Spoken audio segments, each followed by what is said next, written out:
Fala pessoal, tudo bem com vocês? Hoje, sexta-feira, dia 20, bora para nossa análise diária. Bem, dólar, né? Dólar futuro. Nosso doleta abriu um leve gap de alta, né? Um gap de mais ou menos 14 pontos, né? Mas por que que ele abriu neste gap de alta? Por causa do nosso DXY. Deixa eu mostrar aqui, né? DXY, olha só. Ele tá, né? Quase chegou um pouco mais perto do 97, tá? Então, ele tá indo meio que renovar a mínima, tá? A gente tem uma mínima um pouco aqui mais expressiva, né? 97.200. Pode ser que ele mantenha, né? Essa queda, aí ele vai ficar realmente numa tendência de baixa, né? Mas o dólar, ele aqui no abertura de mercado, olha só o que aconteceu, né? Ele já abriu num gap de baixa também e ficou lateral numa baixa. Agora ele está numa leve baixa de 0,09, tá? Trabalhando acima, inclusive, do POC, que é esta linha aqui em amarelo, né? Eu tenho o meu POC, eu coloco em amarelo, né? Então, tá trabalhando aqui acima, numa leve baixa, né? O nosso dólar, né? O dólar, galera, ele primeiro, né? Neste gap de baixa, mas depois veio logo para o parâmetro de abertura, né? A gente tem aqui parâmetro de abertura, o POC, que também é em amarelo, né? Do dia passado, ou seja, de quarta-feira, né? Porque ontem foi feriado. Então, 495, ele já procurou, né? Trabalhar o POC de anteontem e a média, né?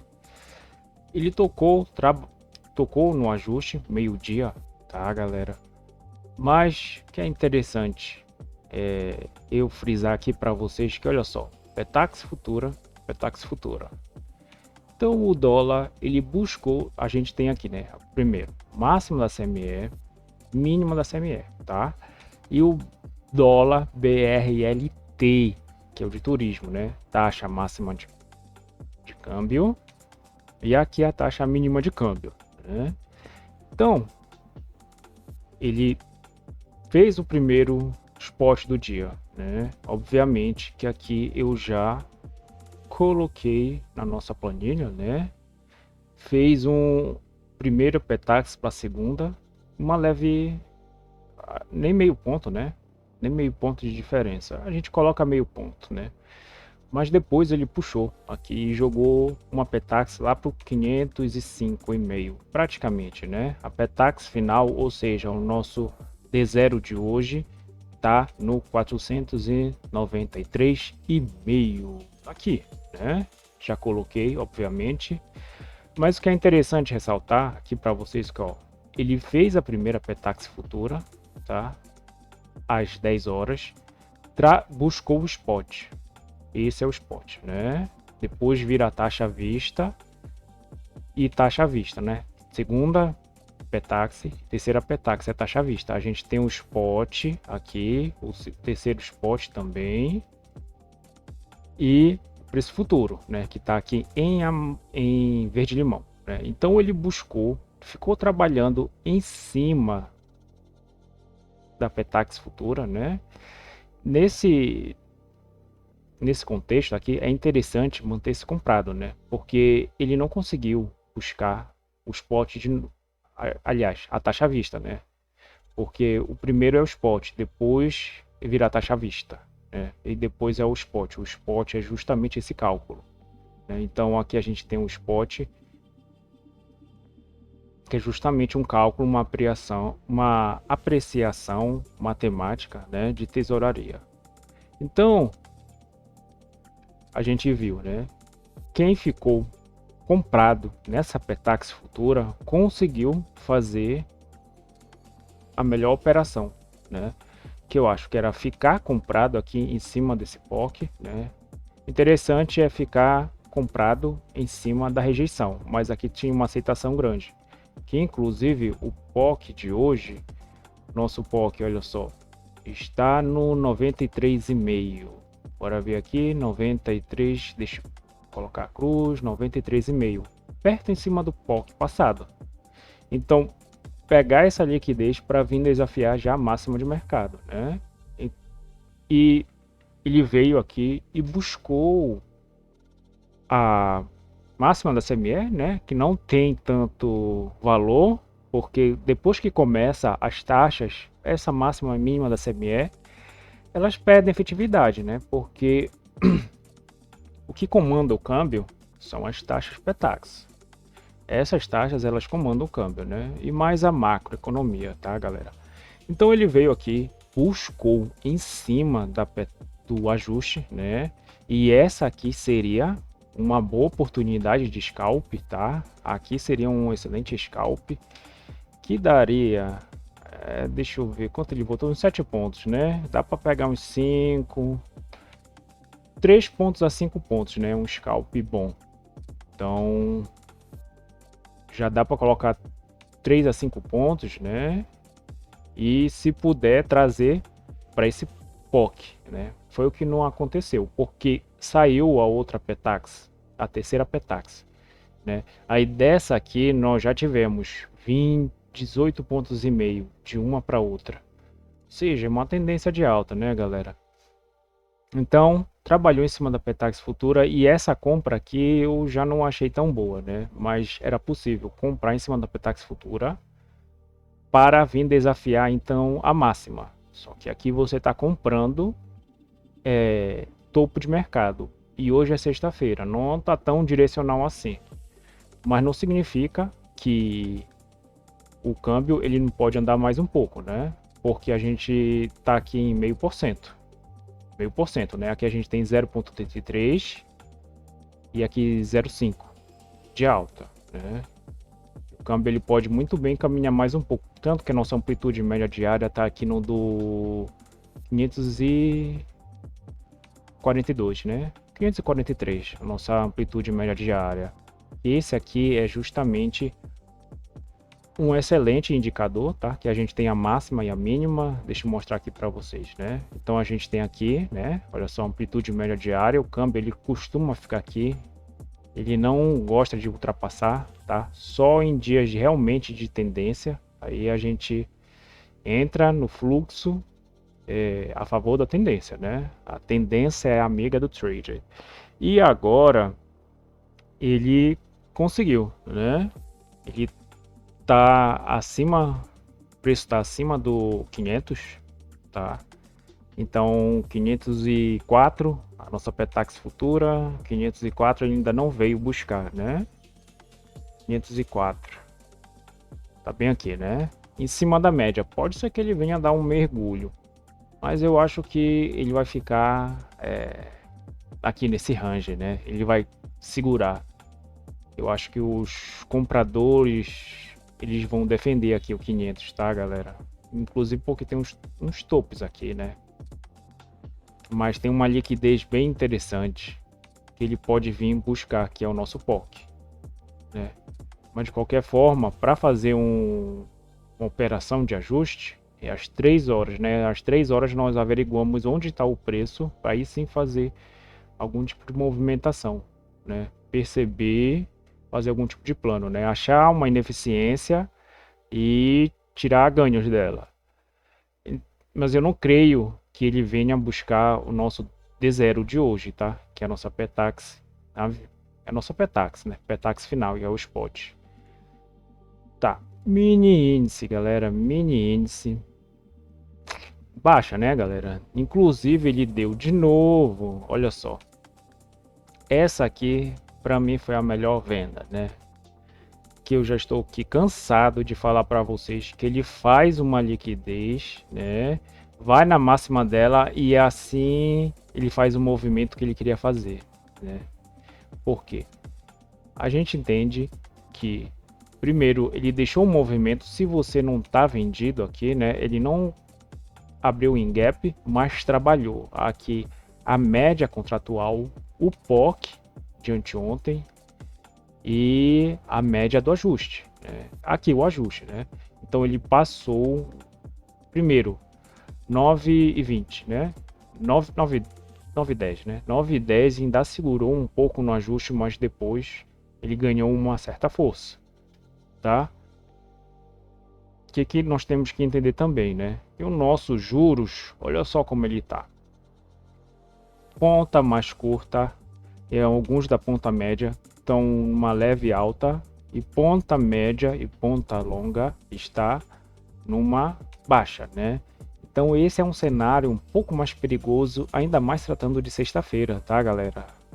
Porque o mini índice, o dólar, ele podem ficar, quando os DIs eles estão trabalhando assim de forma um pouco mais mista, aqui, né? Olha só, ponta curta, mais na alta, e a ponta longa um pouco na queda, né? Na queda consolidada.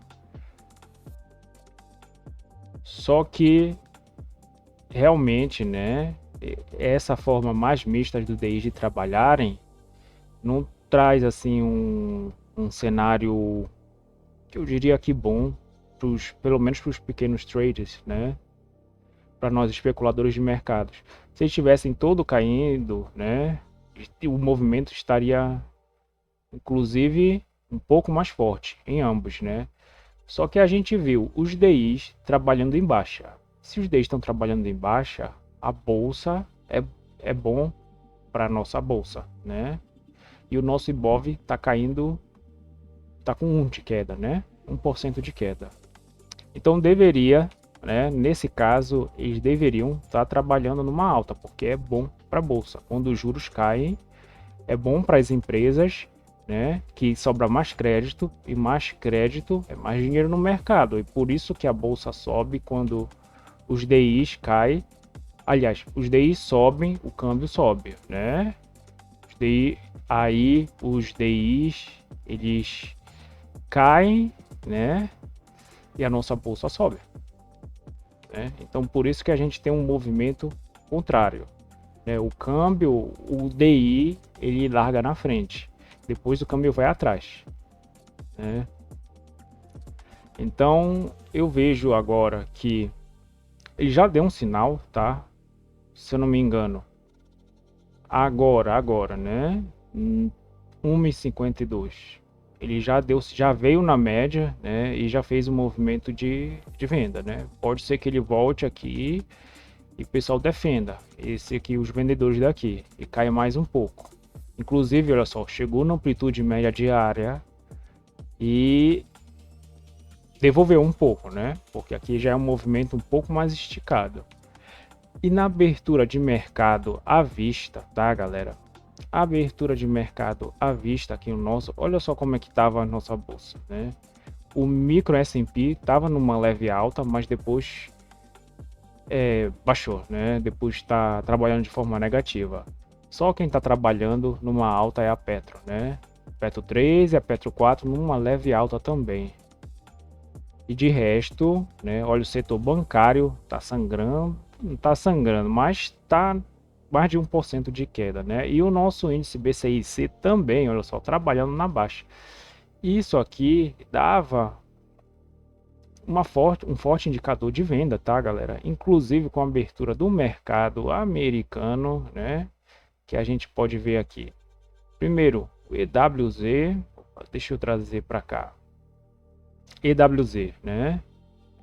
Deixa eu tirar também esse indicador. Opa, tá bom.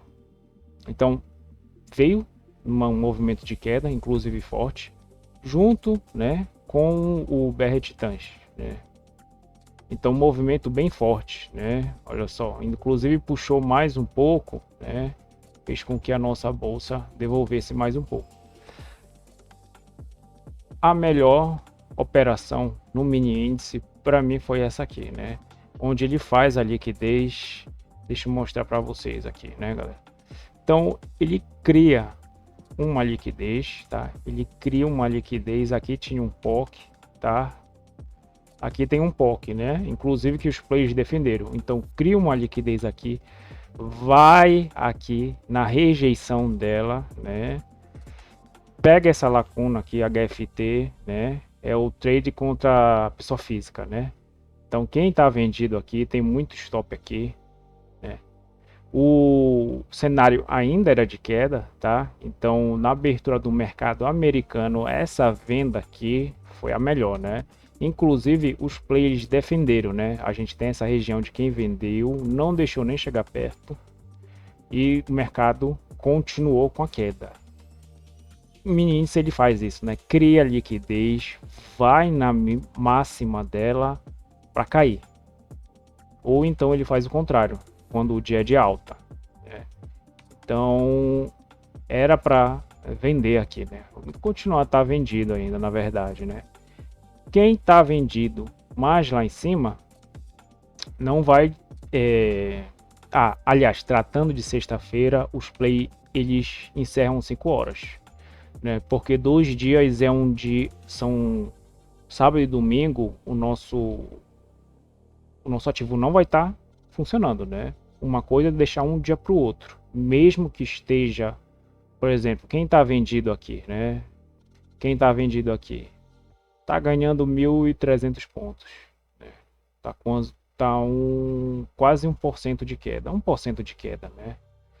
Mas não é interessante deixar swing trade no final de semana. Os players de mercado eles fazem swing trade segunda, terça, quarta e quinta. Ou no máximo quinta para sexta. Sexta já não fazem mais swing trade, tá? Então eles encerram a posição. Então, basicamente é isso, galera. Queria dar esses insights aqui para vocês. Se inscrevam no canal, deixem um like, tá? E compartilhem com um amigo de vocês. Um excelente final de semana a todos. Valeu, até mais.